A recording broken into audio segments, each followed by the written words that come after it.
ओम नमः शिवाय। हर हर महादेव। जय शिव शंभो। दोस्तों, आप सभी का आपके अपने चैनल में बहुत स्वागत और आपका बहुत आभार है।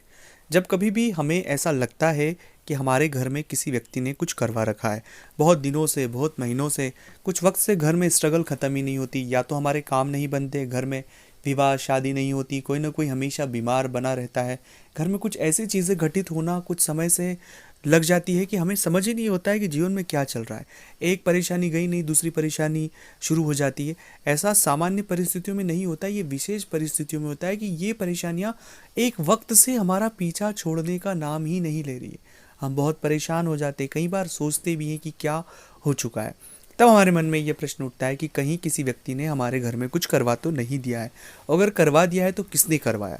तो आज इस वीडियो में हम जानेंगे कि ये पूरी जो तरीका है, पूरी जो बातें हैं कि कोई व्यक्ति अगर किसी व्यक्ति के घर में कुछ करवा देता है, ये जो बातें हमारे दिमाग में शुरू हो जाती है वो कहाँ से शुरू होती है, उनका क्या उपाय है, क्या रोल है और उनसे कैसे निपटना है, ये पूरी बात इस वीडियो में समझेंगे।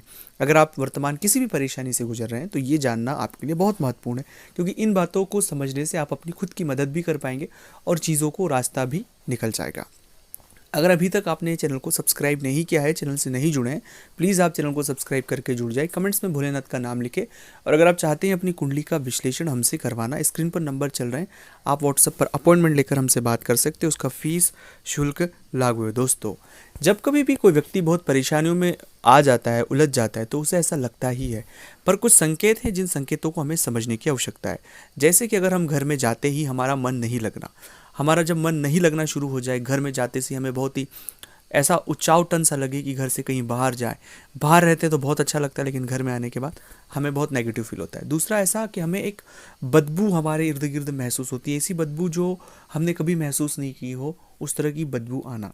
तीसरा है कि अचानक से इस तरह के सपने मन में आना, इस तरह से सपने आना कि जिन सपनों का कोई सेंस नहीं है और बार बार एक ही तरह के सपने आना।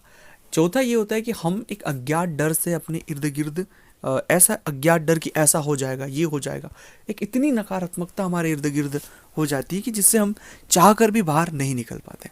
और अगली चीज़ ये भी होती है कि बार बार व्यक्तियों को आर्थिक हानि होती ही रहती है, जो भी पैसे हैं वो नुकसान हो रहे हैं, तमाम प्रकार से वो एक नेगेटिविटी की ओर घिर रहा है। ऐसी किसी भी परिस्थिति में अगर व्यक्ति बार बार फंस रहा है तो कुछ बातें जिन्हें समझ लेना आवश्यक है। ऐसी परिस्थिति जब कभी भी किसी जातक के साथ होती है तो वो शनि और राहु की वजह से होती है। किसी भी व्यक्ति ने आपके घर में कुछ भी नहीं करवा के रखा है, आप राहु और शनि के फेर में आ चुके हैं, खासकर राहु के फेर में आ चुके हैं, उस वजह से इतनी तकलीफ और परेशानियां आपके साथ हो रही है। तो इससे जो बचने के उपाय है वो भी मैं आपको इस वीडियो में बताऊंगा। परेशानी तो आपको पता लगी गई है कि क्या परेशानी, लेकिन हल क्या है। हल के स्वरूप में कुछ चीज़ें हैं जिन्हें आपको बहुत बहुत ध्यान रखना चाहिए। सबसे पहला हल है कि अपने घर में नियमित आप बजरंग बाण का पाठ करें। जब आप बजरंग बाण का पाठ करेंगे तो राहु और शनि से संबंधित जितने सारी नेगेटिविटी आपके जीवन में हो रही है इस तरह की, उनसे आप धीरे धीरे बहुत कम समय में बाहर आ जाएंगे। तो बजरंग बाण नियमित पाठ आपको करना है। दूसरा है कि सूर्य के सामने खड़े होकर हनुमान चालीसा का पाठ आपको करना है। ऐसा प्रयोग करने से सूर्य मजबूत भी होता है और इसका प्रयोग करने से जितने सारे ग्रहों के नकारात्मक प्रभाव, इन प्रभावों को बहुत कम समय में हम कम कर सकते हैं। और तीसरा और महत्वपूर्ण बात है कि शनिवार या मंगलवार के दिन जो भी अपने घर के आसपास हनुमान जी का मंदिर हो, वहाँ बैठकर सुंदरकांड का पाठ करें। सुंदरकांड का पाठ करने से बहुत सारी परेशानियों से आपको छुटकारा मिलता है। चौथा प्रयोग करना है गुरु मंत्र का जप। अगर नहीं है गुरु मंत्र तो नमः शिवाय का आप जप कर सकते हैं। और पांचवा कि फिर भी परेशानी नहीं तो स्क्रीन पर नंबर चल रहे, व्हाट्सएप पर अपॉइंटमेंट लेकर बात करें। हम केवल हमारी परेशानियों में बहुत उलझ जाते हैं।